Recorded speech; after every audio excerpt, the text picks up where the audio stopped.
एक किसान ने मरा हुआ सूअर एक सूखे कुएं में फेंक दिया। कुछ ही देर बाद 70-80 चूहे उस सूअर की गंध से खिंचकर कुएं में कूद पड़े।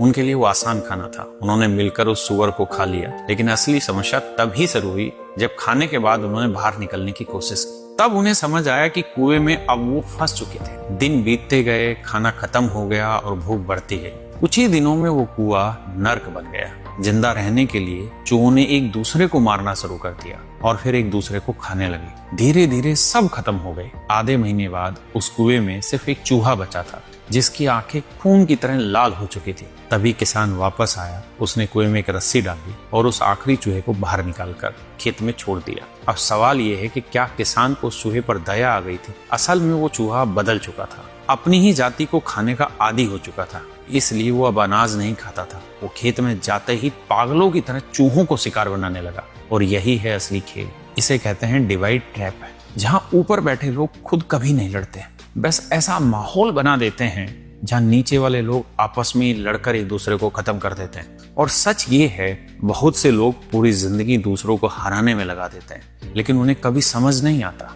कि वो खुद किसी और के खेल का हिस्सा बन चुके हैं। इसलिए किसी और के बनाए जाल में मत फंसो, और अगर कभी फंस भी जाओ तो लड़ो मत, बाहर निकलने का रास्ता ढूंढो। ये आप समझ सकते हैं मैंने किस कॉन्टेक्स्ट में बनाई। अगर आपको ये समझ आई तो आप बताइए मैं किस रेस्पेक्ट में बात कर रहा हूँ।